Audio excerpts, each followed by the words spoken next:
Hey guys, this is Adam Stevens, life and wellness coach from St. Louis, Missouri, and I am super pumped to have a great guest today. We're going to be talking about leadership. I've got my friend Laurie Greenberg here. So, Laurie, how you doing? I'm good. Thanks, Adam. Thanks for having me today. All right. Well, I'm really excited today. So, for any of the listeners or viewers, we're going to be talking about leadership. We're going to talk about organizational culture a little bit, and then we're going to kind of dial it back into wellness. So, without further ado, everyone gets the same first question, and that is, who are you and what are you currently working on? Yeah. So I'm Laurie Greenberg. I'm a life and leadership coach. I have a background in healthcare for the past 20 years. And about 5 years ago, I took a left turn because I always believe it's good to assess where you are and see where you want to go if you still like where you are. I liked where I was, but I was ready for something new. And so I've been doing this for the past 5 years. And currently I'm coaching everything. I have some leadership clients, I have some life coaching clients, and this is my year of visibility. I'm getting myself out there so that I can impact more than just my one-on-one personal clients. I've been giving some talks, I've been doing podcasts and kind of being more visible, which is not my inclination. Yeah, I totally get that. That was hard for me in the beginning too. Yeah. So I say that you got to push yourself outside your comfort zone. This is outside my comfort zone, but I'm embracing it fully. Well, cool. I'm glad to have you Yeah. on. So Thank there you was for this inviting kind me. of, there was this when I've been following your content for about a year and reading up on you and the exchange that we've had with your bio and all. There was a fork in the road where Yeah. you were thinking maybe about an MBA and your husband Jason said something to you, and it was Yeah. kind of it was a neat thing there. I really loved hearing that story. So do you want to share that with us? Sure. So, it was about 5 years ago, and I've been, like I said, working as a clinical pharmacist for the past 20 years in hospital and retail, mostly part-time since I've had children. And I noticed my kids were getting older and they needed me less and less. So I really started to ask myself, like, what do I want to do for this next phase? And so I thought, well, do I want to go all in pharmacy, or do I want to do something totally different? So I gave myself some time and space. I wish I had a coach. I didn't even know there was such a thing, but I gave myself some time. I took a little break from the pharmacy. I was still working, but a lot less. And I attended some of the big pharmacy meetings, and I just realized that I was really ready for something new. I've always been interested in business. So I decided to sign up for some business classes at the community college for a year. I did the first semester live and then online. This was pre-COVID, but there were still online classes. And I thought I was going to get my MBA. I met with the business school in my town. I was like, I'm all in. I loved it. It felt really good. And so I told my husband this. I bought the GMAT books, and he said to me, so what do you want to do with this degree? Because, by the way, I have 3 children going to go to college. It's a really expensive degree. It's a 2-year, lots of energy, and $120,000. So supportively, he just wanted to know, like, okay, I support you, but what's your plan? What do you feel like this is going to do for you? And what I I thought to myself, what do I want to do? What is my game plan? Do I need the MBA? And I talked to people, and I really kind of went within, and I didn't really think I needed an MBA for what I wanted to do, because what I decided I really wanted to do, and I had been doing, was inspire people to move out of their current path, if that's what they wanted to do. Like, really kind of examine themselves and know that they're not stuck, know that they have other options. And so literally one night I woke up and I was just kind of Googling inspire, motivate, helping, supporting, and it was coaching that popped up. And I was like, that's interesting. I didn't really know a lot about coaching. And so I kind of researched it. And then I looked at, what the best programs were, and led me to where I am today, which has been a life and leadership coach for the past 5 years or 4 years. And I love what I'm doing. I feel like I'm completely aligned with where I'm supposed to be. And it was $110,000 savings to go to coaching school versus getting my MBA. So that was good. Yeah, rock on. I had a very similar experience in 2018 and just climbing the corporate ladder and being like, this is not as fun as I thought it would be, Yeah. and hitting that point where I was like, I want to do something else, and I have a very similar story. I was having lunch with my wife and I was researching, I was going to go become a therapist, and I was looking at different schools and talking to admissions coordinators. And, you know, I'm one of those people that's addicted to learning. It's like Yeah. degree after degree. And she was like, I don't know, man, grad school, we've got little kids. And so she really pushed coaching on me. And she was really like, check that out, you know. And I had talked to people who they were like, if you want to do whiteboard videos and you want to do podcasting and you want to do public speaking and write, like, you know, in therapy, you're not going to be doing that. You know, if you want to get out there and make that impact and do that more motivational stuff, you should become a coach. So how do you feel about the decision? So you've been at it. I know it's scary. My Yeah. first year was so scary, but how do you feel now having, you've made it pretty far. A lot of people give up really quickly. How do you feel about it? Yeah, I mean, I have to say that the coaching program itself, I say, even if I never became a coach, it was extremely powerful, empowering, inspirational. The whole experience, the year that I went to the coaching program was worth every minute and every dollar that I spent. So there was that. I knew that I had already gotten my return on investment just by the program itself and what it did for me and how it taught me to live in, you know, live in the moment. And that's how I've always kind of led my life, but it gave me some real structure to that I want to be able to share with other people. And then the first year, I mean, how did I end up in the leadership part of it? I had a lot of connections with people, you know, being at this point in my life where I know a lot of people, my network is pretty big. And I had people that ran businesses and I wanted to get as much practice as I could. So the first year out, I mean, I didn't even expect to make money. I just said, I'm going to keep coaching. I think that was my password that year. You guys can all know because I don't use it anymore, but it was just keep coaching. And that's what I did. I offered it to people. Personally, I offered it to some owners of businesses, some entrepreneurs. I said, hey, can I coach some of your managers for 4 times and see how they like it, see how you like it? And I did. And I still have some of those clients from a few years ago that we've just continued coaching together. Because it gives them a place, an objective place where they have someone to talk to, these managers who are a lot of times just promoted from an employee status. And now they're managers and they're leading other people and they can't really complain or talk to their boss because then they feel like they're, you know, not as good as their boss thought they were. They're showing some vulnerability. And so that got me into the leadership coaching. And then, you know, just because that was my attitude for the past 3 years, 4 years is just keep coaching. That's what I've done. And at some point I, you know, started charging. I'm like, okay, you had your 4 sessions. Do you want to continue? And they would ask their employees, their managers, do you want to continue? And they said, absolutely.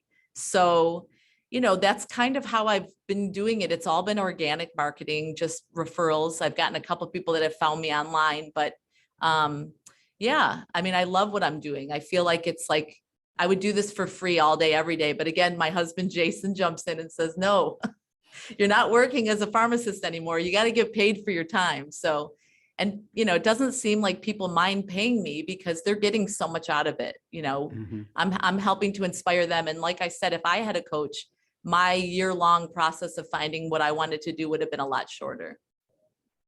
Yeah, I totally agree with that. I always tell people like coaching is so impactful. I always say, you know, it's future focused, it's goal specific, right? And Yeah, you know, it's action oriented. So totally. we're moving forward. We have a Yep. specific goal for these conversations, and you know, and we're taking action. And that's Yeah. like such an amazing path. Like, and I'm glad it's exploding right now. And I'm glad Yeah. that I was able to attend a good program that's ICF accredited and all. And Yeah. it's really magical. So Yeah.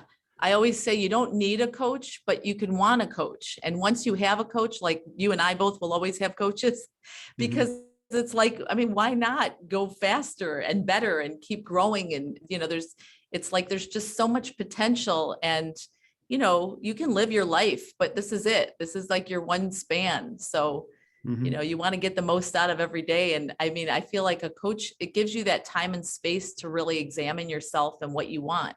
And yes, I love being a coach, but having a coach also lets me find other things that I would love to do in addition or to grow my coaching. Well, cool. I want to jump right into your expertise. So someone calls you or somehow you get the referral. What are some of the biggest issues in the workforce right now? What are the big issues happening in companies and for leaders? What are their biggest complaints?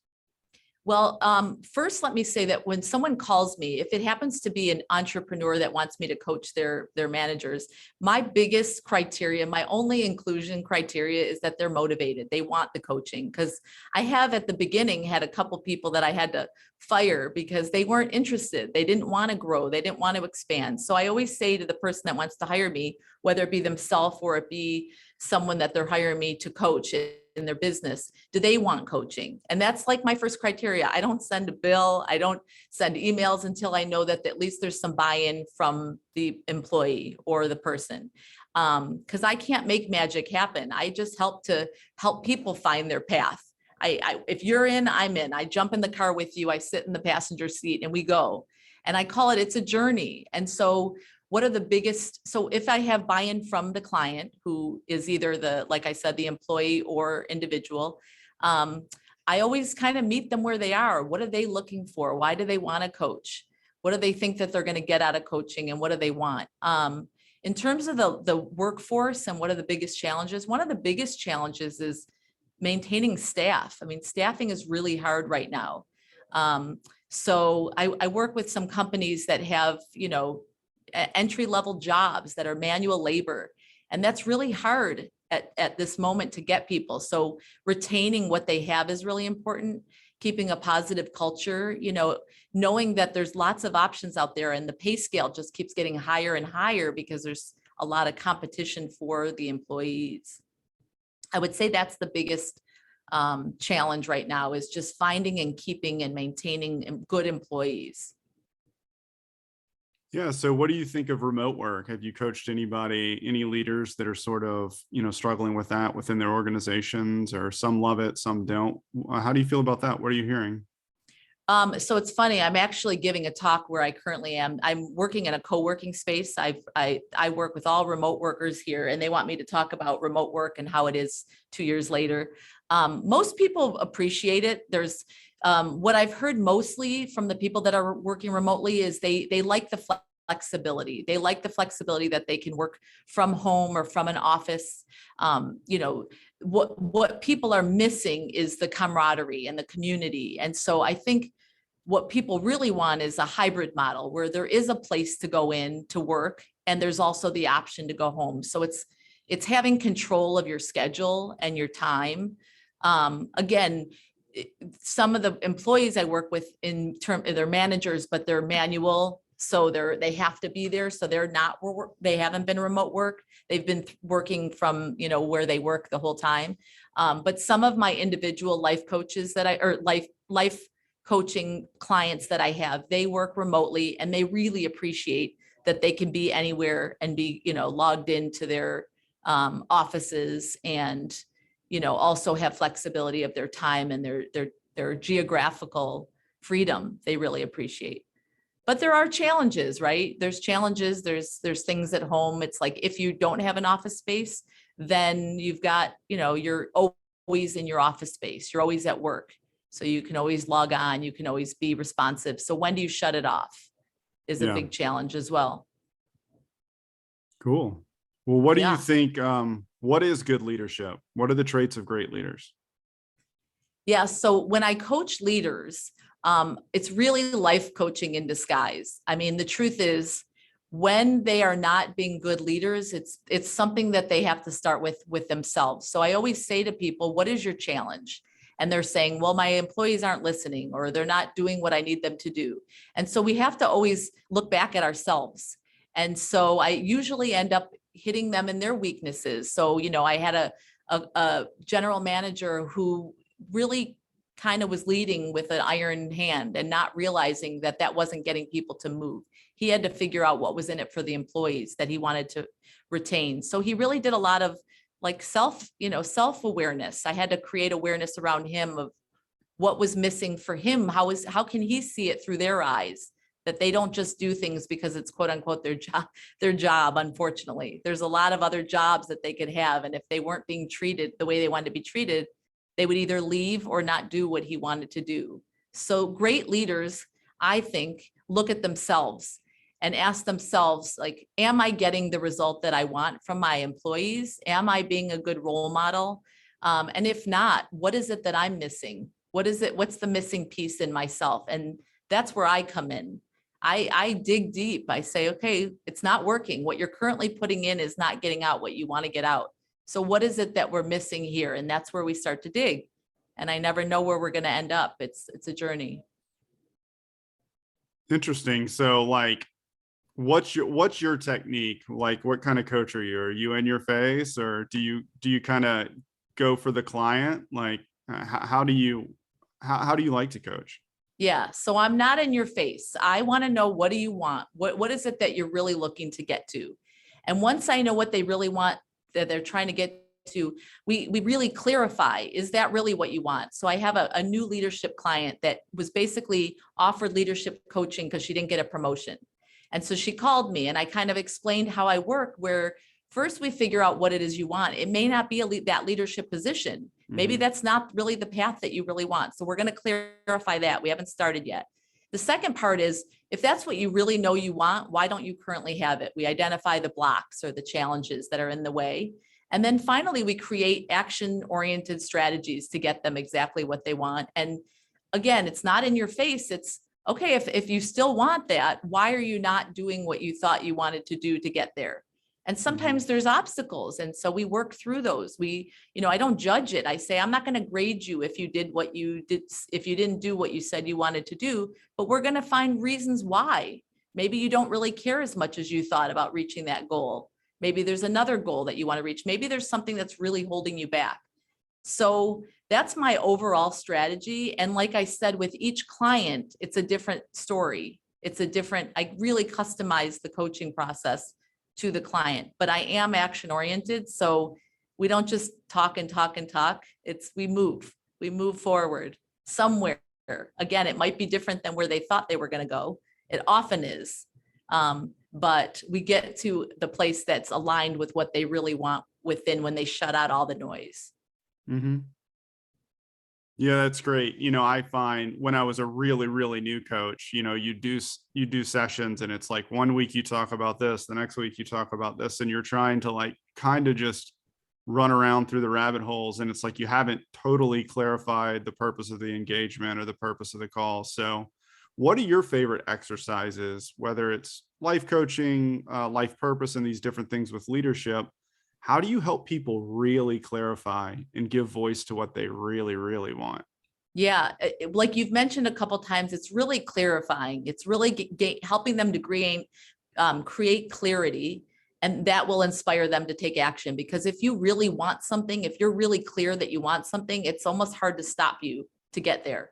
But if you're not sure, if it's kind of blurry and some obstacle pops up, it's easy to turn the other way. So clarity is like step one. How do I create clarity with my clients?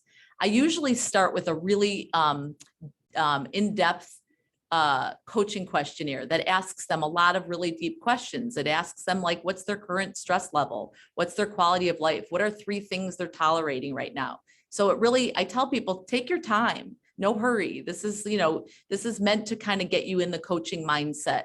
And once I know, like, what are the 3 big things that they really, really want, then we start to like prioritize. So which one would be the biggest impact if you were able to solve this? And then we start there. And I always say, like, I coach people either in 8 or 12 weeks. And it's like, we're going to get to more than what you put down, but we're going to at least circle back and make sure you accomplished what you really wanted to accomplish.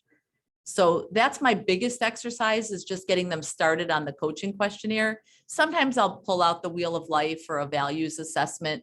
But like I said, I kind of just, I also like the 10 disciplines where it's awareness, acceptance, conscious choice. I kind of follow what it is that their weaknesses or what's their block, and then I pull it out of my toolbox. So there's not necessarily a one size fits all, except everybody gets the coaching questionnaire. And then one more thing, because you know what the Energy Leadership Index is.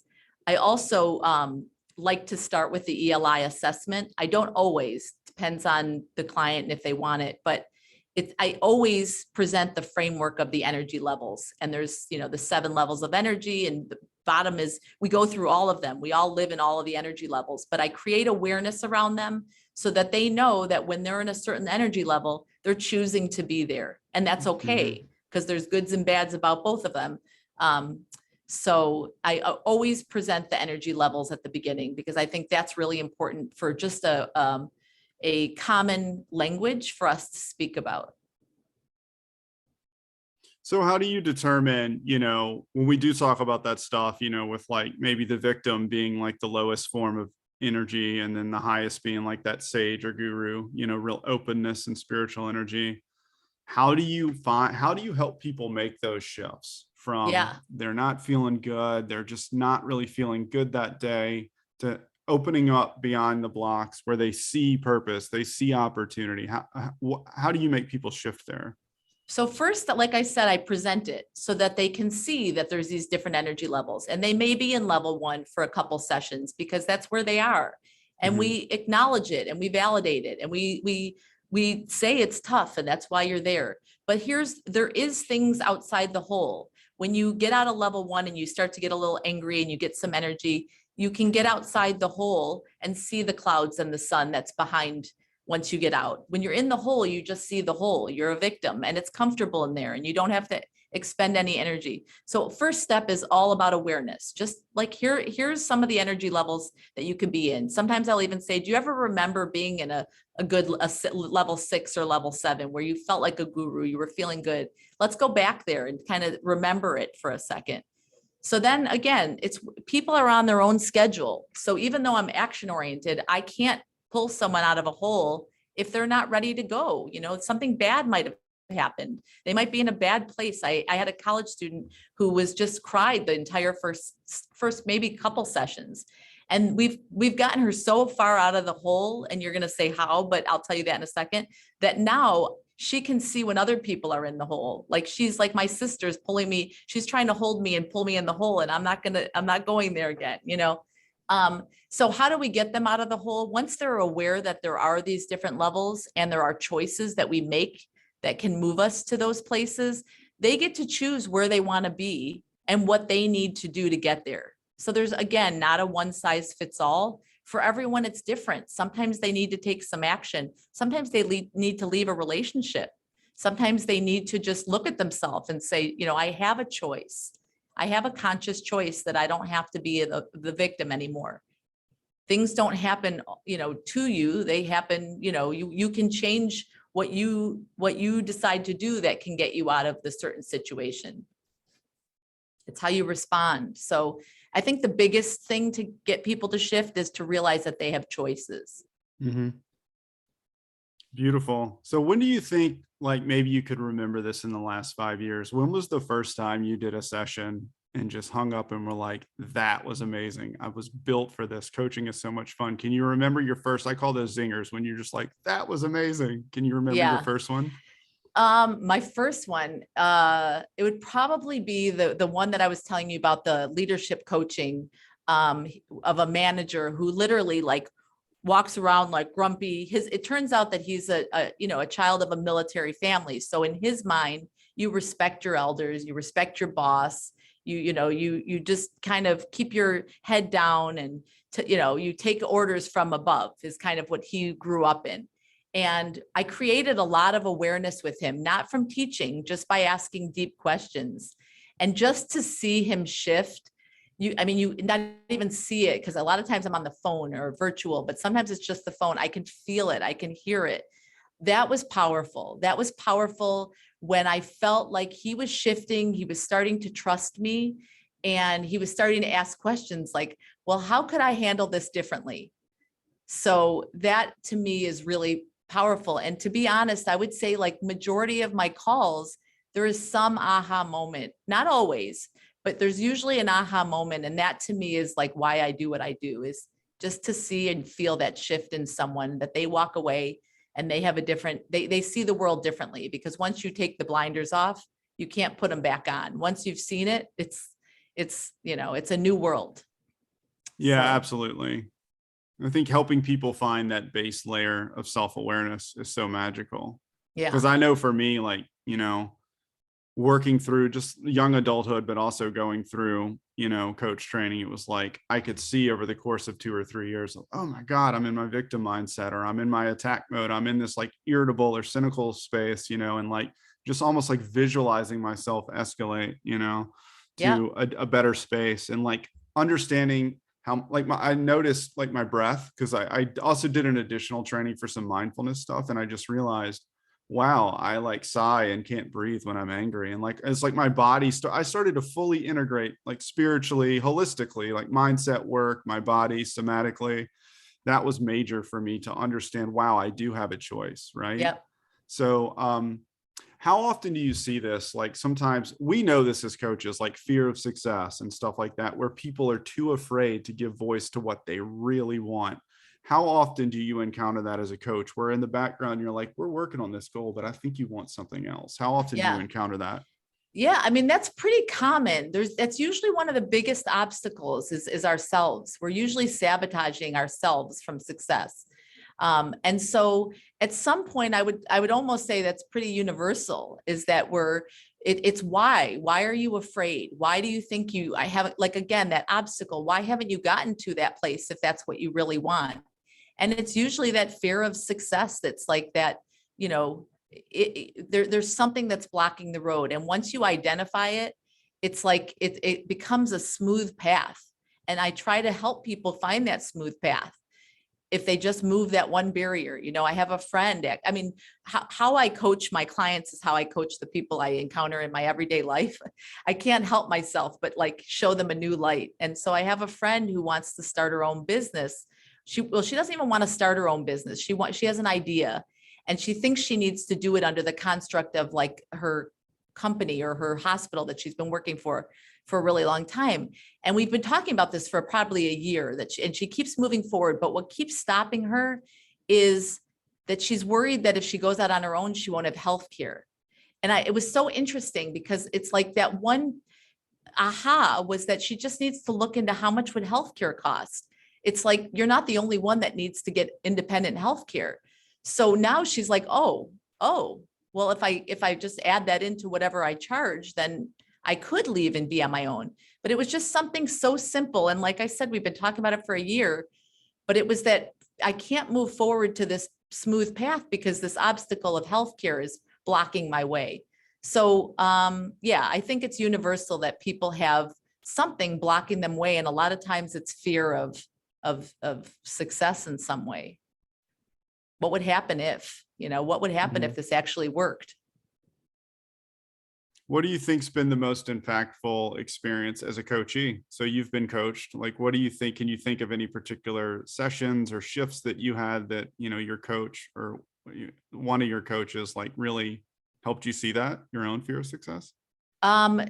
It's a great question. I feel like I'm always learning from my coaches, and that's what I love about having coaches.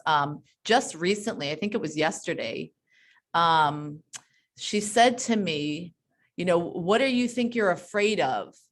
And I was like, I don't know if it's something that I'm afraid of, but it was like a fear came up. I'm trying to think what it was. It was literally like the past couple days, but it's like I said, when someone asks you that deep question, I can't even think specifically what it was, but it's like that deep question that makes you be like, yeah, why am I worried about that? What am I really afraid of? And then, you get to kind of coach yourself once you identify what it is. I think the hardest part is identifying what it is. There's so much noise. And like you mentioned before, going into your mind-body connection, I always, once I get to know my clients, make them recognize where in their body they feel like the overwhelm, or they feel the draining energy, the trigger, the red flag, so that when they get that trigger in their body, they know that they get to kind of lean in and figure out and ask questions like, why am I getting that right now? What is the trigger? But when they have that visceral reaction, it's so much easier for them to identify. So I think it's like, similarly, knowing when in my body something's not right, it's not aligned, I'm not on the right path, and I don't fight it, I don't run away from it, I lean into it and say like, why does my body feel like this? Why does it not like these decisions I'm currently making? I think that's the biggest aha moment that I've gotten from my coaches, is when they point at something that kind of hasn't felt right. All righty. I wanted to ask you one more kind of coaching question, and then we can kind of talk about wellness rhythms and stuff. But my question was, what are some sort of other niche areas you like to coach? Are there any other things outside of leadership? Are there any particular like stuff? Is there any, particular type of stuff you like to coach in addition to that? Yeah. So my other two big faves are, I love coaching all different kinds of people, like men, women, and not so much kids, because I really think that, there's a higher level of understanding when I'm coaching people. It's not therapy. It's really kind of taking people from where they are and where they want to go. And a lot of times kids are kind of following their path of what they think they're supposed to do, with their parents. But I do a lot of women and men that are in this middle age where their kids are getting older and they are saying, what's next for me? Nothing's wrong, but I see like this like guiding light, and what's in it for me? What's next? And so again, I don't know. I'm not the soothsayer. I just help them to find it. I ask them, good questions about what they really would want to do if they didn't have any restrictions. And so that's a fun path for me to go on, because I've done it myself and I continue to do it myself. And then I've also expanded into coaching some college kids, and I don't even call them kids. They're 18 and up. And they're also in a roller coaster of life where there's lots of decisions, lots of stresses, lots of noise, social, pressures and academic pressures. And it's been really rewarding to be able to help them see the world differently at such a young age, when they do have the independence and opportunity to make a lot of their own decisions. So that's been really, really special to me as coaching college students. Cool. Any tips Yeah. for working moms? It's hard, but balancing, there's no such thing as 50-50 balance, but it's just, again, tuning into your body and knowing when it's time to lean the other way. Sometimes we're 80% at work and 20% home. Sometimes we're 80% at home and 20% at work. And that's okay. It's life, and life has cycles. So I would say the biggest thing for working moms or working dads is to not judge it. Just embrace that this is the season that you're in, juggling. And when kids get sick and you need to stay home, it's life. And fortunately, with this whole work from home, from COVID and all that, people are a lot more understanding about life, because it's we're all experiencing it. So no judgment. Yeah, it's interesting too, with when lockdown first happened, it was like, well, wait, what are we going to do? Because we've got to leave the house and work. And both Katie and I are in healthcare. So we're both like at the hospital, so who's going to watch our kids, and I remember those initial days of being off work and watching my kid do school on Zoom. And I was like, this is going to be really strange, for first graders basically.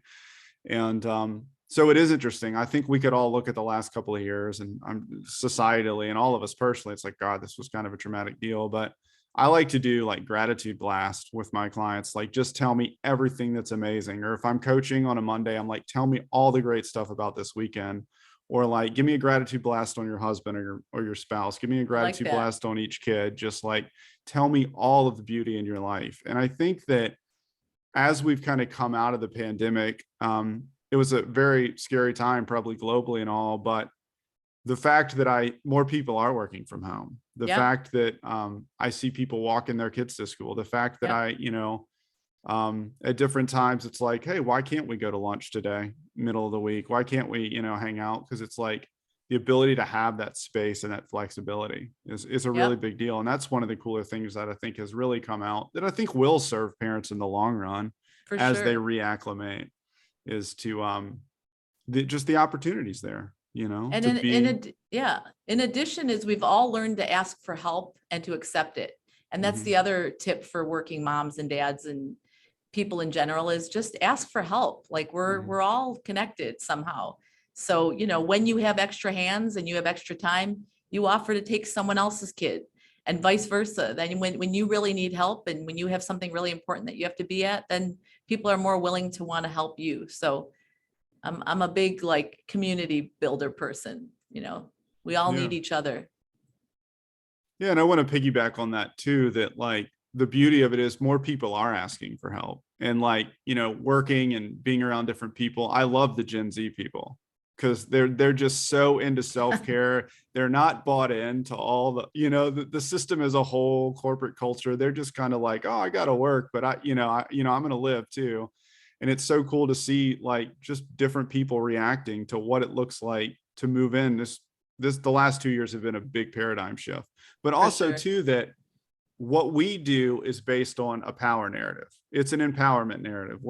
It's not diagnostic, it's not clinical, it's not dysfunctional. It's like, hey, what could we do to make your life optimum? What do That's you right. really want out of life? It could be anything. And so that's why I love being a coach, because people show up to the sessions and they want to talk, and after a few months I have context into their life. So it's much easier to validate people's experience when you've coached them for 3 4 5 hours. And it's so amazing to see people interact with that when they get that sacred space to just be themselves and talk Yeah. and process. And a lot of times, even if there's tears on the initial sessions, a lot of times there's more laughter, and there's more like really that power of like, hey, this week this happened and I responded differently and I was so proud of myself. So it's really Yeah. amazing what we're doing. Yeah. A client I spoke to yesterday she's in the middle of a valley. She's not at a peak. She's in a valley. A lot of stuff's happened in the past week. And she said, but I want to acknowledge that 2 years ago, I would have been like in my bed, crawled up like a ball. And I'm not anymore, because I see that it's going to be okay. Like, she has that confidence from working together and just getting to know herself, which is really what I do, is I help people get to know themselves. And she has the confidence that it is going to be okay. This week sucks. And she has 2 little kids, and one got exposed to COVID, and, just like your normal, your normal post-COVID situation. But she, as sucky as it is, I said to her, what do you need today? And she goes, you know what? I'm going to call my mom and ask her to watch the kids so my husband and I can go out to dinner. Like, that would give her a little steam off, off of all the stuff that's going on. But she has the confidence to think that way because we talk, and she got to vent what was going on and acknowledge and then appreciate where she is today versus pre-coaching or pre-awareness, I like to say. Awesome. Well, I Yeah. wanted to ask you a couple of questions about your own rhythms. I know I read in your bio that you're an early riser and you do a power hour. Why don't you tell us about your power hour, maybe where you learned about that concept and what you do for your power hour? Yes. So I think it's the 5 a.m. Club by Robin Sharma. It's either 5 or 5:30. I think it's the 5 a.m. Club. And I don't do 5 anymore. I used to do 5:30, but I do 6 a.m. to 7 a.m. And it's my sacred hour. I wake up at 6 in the morning, and first I write in my journal, my gratitude journal, every morning. And like you said, it's like a gratitude blast, which I love that you do with your clients. And it brings you to a happy place. It brings you to a place of appreciation of, even if today's raining and snowing and cold and things are going bad in my life, these are the things that I have to be grateful for. And we all have them. It might just be that, you woke up today. So I do that. And then I try to get in about 20 to 30 minutes of exercise. And then on certain Mondays, Wednesdays, and Fridays, I post my Instagram and I have a cup of coffee. It's just, there's nobody else up at my house at 6 to 7. And I love it. It's like really important to me. And, over the holiday Memorial weekend, I didn't do my power hour because I kind of feel bad for the other people in my life. So sometimes I skip it, and it's like, I miss it. I'm like excited when it's Monday again and I get to do my 6 to 7 a.m. So I usually do it 6 days a week and take one day off. But even though it feels like you'd be more tired, it's really actually energizing for me. But I am a morning person and I go to bed pretty early, and it works. But that's really like my key to success and my key to energy is to wake up a little bit early than everybody else. Cool. I know you said you've done some yoga. What types of yoga do you like? Do you go to a studio? Do you like hot? Like what are you into? Yeah, so I go to a studio once a week and do like a slow flow, and that I call is my mind work. I do a lot of Mhm, mind work there mhm. because I know where she's going. It's the same teacher. I'm a big fan.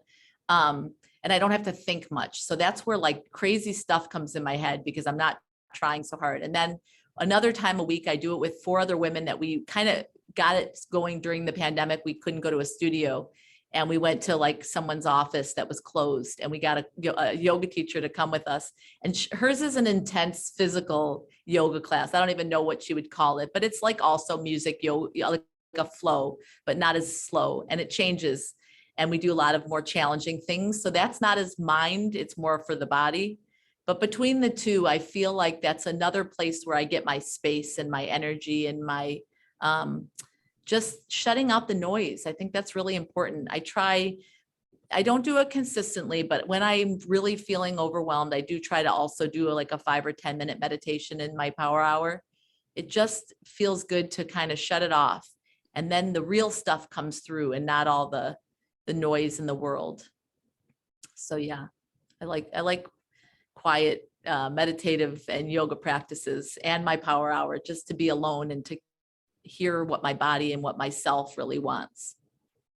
Yeah, there's a teacher at our gym who teaches a gentle, well, I guess she calls it a gentle flow class. So it's the same series of asanas, very basic ones that are really good for beginners. And then Yeah. at the end of the class, it's a 20-minute hold. So it Oh, might be a wall sit or stretching your hip flexors or your hamstrings, or sometimes she'll get, straps and have us do all kinds of strange things where we do an extended hold and then kind of go directly into a shavasana. So it's pretty ooh, cool. And she's so big on the pranayama and the breath work. And when I was new to yoga like 10 years ago, I'd always hard. get so mad at the instructors because they'd be breathe in, breathe out. And like within 2 minutes, I'm dizzy and I'm like, oh, because like you're out of sync. And so it's really cool to do her class because the breath techniques the holds are long and it's so gentle that you kind of get in a rhythm. And by the time you leave the class, you're like, oh, you're just like, it's like your intuition and your energy is just floating off. You're so relaxed. Yeah. Yeah. I definitely feel the same. This one's a little bit faster, but it's the same type of thing where it's all about your breath and just kind of losing yourself in the movement. Well, cool. I wanted to ask you one more question. What are your favorite foods? I'm a foodie, so I always ask people about wellness and like their favorite cuisines. So I don't want to say essentialist, a simplistic eater. I like things that are like basic. I like pasta. I like, red sauce with fresh vegetables. Anything that we go to the farmer's market every week in my town, and it's like getting fresh vegetables and just putting it on bread with olive oil. So I don't like things that have a lot of, gunk in it, sauces, even going out to dinner. A lot of stuff sometimes is like too drenched in too much stuff. So I just like simple foods. I love sushi. I would say my two favorite foods are probably pasta and rice. I'm a carb girl. Mm-hmm. Nothing fancy. I like things simple and clean and organic-ish, like fresh. Fresh is my favorite kind of food. Well, awesome. I want to give you the last, 5 minutes as we wind down. I just want you to kind of talk to us. Just say, look, if you want to do some coaching, this is what I do. Maybe just kind of give us a pitch here about like what you're really Sure. into and how you can help us. Yeah. So, I always say it's important to find a coach that you match with, that you feel like you trust and you feel comfortable with. And so, if it's something that you're interested in, reach out to me. I have a website, myinfinitepotential.com. And then I'm typically the most commonly social media that I use is Instagram, and it's infinite_potential_coaching. And like I said, I work with all different people. You just have to be motivated and want to change or want to find clarity in your life so that you can change your desires and make them reality. But you got to know what you want. That's step one. So yeah, reach out to me if you're interested. All right. Any final thoughts? This was a great conversation. Thank you. I really appreciate, being invited. I think that we have a lot in common with our breath work and our approach to coaching. And we both, appreciate that this helps you to live your infinite potential, which is, my name of my company. And I still feel strongly about it. We're all here. This is our journey. And so getting to know ourselves is kind of like our primary mission while we're here. So thank you. I appreciate, being able to come and share, like I said, not just with my 15 clients, but with more people. I want to have more impact. So I'm putting myself out there, even though it's definitely out of my comfort zone. Well, I'm glad you tuned in today. I'm glad you came on. This was a great talk, and I will look to have you on again in the fall, hopefully. Sounds good. Thank you, Adam. All right, rock and roll. Bye.